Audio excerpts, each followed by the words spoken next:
Immediately after reaching a settlement with the Securities and Exchange Commission, the value of XRP continued to exponentially increase. As a result of this triumph, the price increased by more than 25%, which attracted con artists who are now targeting consumers with a variety of dangerous schemes.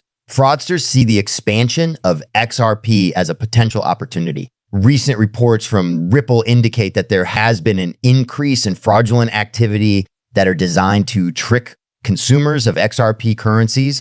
These frauds usually make advantage of fictitious ads that promise users substantial returns on their investments in XRP. Scammers will typically persuade users to contribute XRP with the promise of obtaining additional money back in exchange for their participation. It has been made very clear by Ripple that these offers are fraudulent and therefore to be disregarded. Additionally, Ripple has observed a rise in the number of fraudulent accounts that impersonate its top officials, such as CEO Brad Garlinghouse. Fake credentials are used to make these accounts appear to be legitimate. Users are strongly encouraged by Ripple to disregard these accounts and rather obtain information solely from official Ripple channel. The Ripple Rust stablecoin is another scam that scammers target. Those who engage in fraudulent activities have also broadened their scope to include Ripple's Rulu stablecoin. Scammers make bogus claims that they own Rust tokens, despite the fact that the cryptocurrency is still in the private beta testing phase and is not yet available for public trade. It has been stated by Ripple that the Rlus stablecoin has not yet been granted regulatory permission and that any offers to distribute the stablecoin are fraudulent. We strongly recommend that users disregard these offers and instead rely solely on information obtained from reliable sources. Furthermore, Ripple asserted that the company's channels would be the only way of disseminating any official information. So dispelling the baseless reports that 1 billion Rust coins had been released, Ripple is taking significant measures in response to an increase in the number of scams that are targeting its community users. It is the company's intention to actively monitor social media networks in order to identify bogus profiles and campaigns. These efforts include the removal of fraudulent accounts and the provision of materials to users in order to identify and avoid being taken advantage of by scammers. A number of legal academics, including Mark Fagel and Preston Byrne, have provided their perspectives on the possibilities of appealing proceedings. They are of the opinion that the SEC will not accept the summary judgment because it has recently come to the conclusion that sales of XRP on the secondary market do not qualify as securities. Despite the fact that this particular portion of the verdict may equally inform other instances, it would have significant implications for the enforcement techniques employed by the SEC. The result of the summary judgment may be the next area of contention, according to a statement made by a representative of the Securities and Exchange Commission,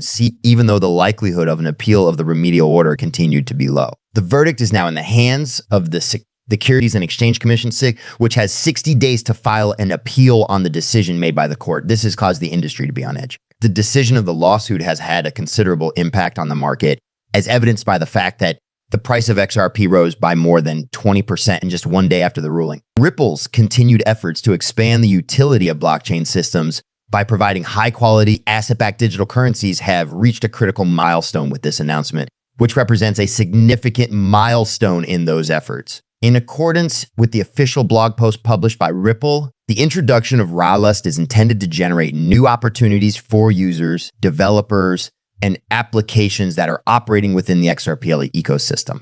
Additionally, the launch is intended to enhance liquidity and enable more enterprise use cases. There are also plans to support additional blockchains and decentralized finance-to-finance protocols in the future, and the main net version of Rust is now operational on Ethereum. At the moment, Rust is in the midst of a rigorous beta testing period, during which institutional partners are actively participating in analyzing the performance of the solid cryptocurrency. Ripple asserts that this testing time is essential in order to guarantee that Rust satisfies the highest criteria of security, efficiency, and dependability before it is made broadly available to the general public. Due to the fact that regulatory approval is still being processed, Rust is not yet available for purchase or trade until further notice. A massive cryptocurrency whale panicked and dropped its price, resulting in a loss of $12 million.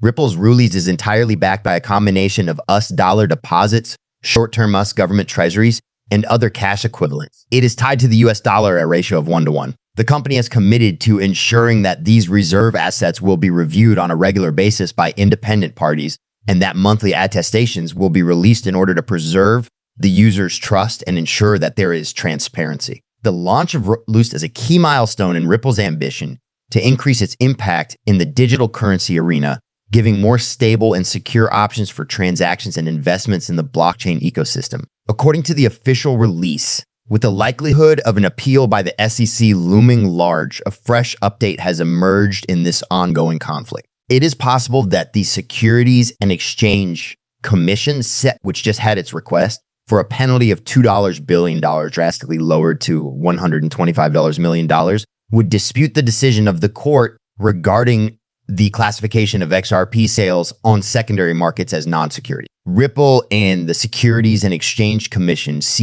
have been engaged in a fight for quite some time, and this verdict, which was handed down by District Judge Elisa Torres, has been of critical importance in the ongoing conflict. The partial victory of Ripple and the possible next step for the SEC. Ripple Labs is rejoicing at what they consider to be a significant victory, particularly in light of the fact that the final punishment is significantly less intense than what the SEC had first wanted. Ripple had initially hoped for a fine that was as low as $10 million. However, the ultimate decision came down to $125 billion, which is still a significant reduction, but is 1150 greater than what Ripple had proposed. Will the Securities and Exchange Commission file an appeal against the decision regarding XRP secondary sales? The SEC, on the other hand, has chosen not to admit defeat. It has been suggested by legal experts such as Mark Fagel and Preston Byrne that the Securities and Exchange Commission may concentrate its appeal on the summary judgment that was issued in July 2023, namely the conclusion of the court that secondary XRP sales do not constitute security. Eleanor Tourette, a reporter for Fox Business, was in conversation with a spokesman for the Securities and Exchange Commission, who stressed that the court acknowledged the egregiousness of Ripple's behavior and cited the probability of future violations. Ripple, the firm that is responsible for XRP, has achieved yet another court victory in the ongoing conflict that it has been engaged in with the Securities and Exchange Commission SEC. Because of this new development, there has been conjecture that the price of XRP will potentially increase. One of the judges made the decision that Ripple must pay a civil penalty of $125 billion after the roughly 3.5 years of legal proceedings. Nevertheless, the court also comes to the notable conclusion that XRP will not be categorized as a security moving forward. The information that has been provided is not intended to be trading advice. There is no responsibility for any investments that are made based on the information that is provided on this page. Before making any decision about investments, we strongly advise conducting independent research and consulting with a knowledgeable professional.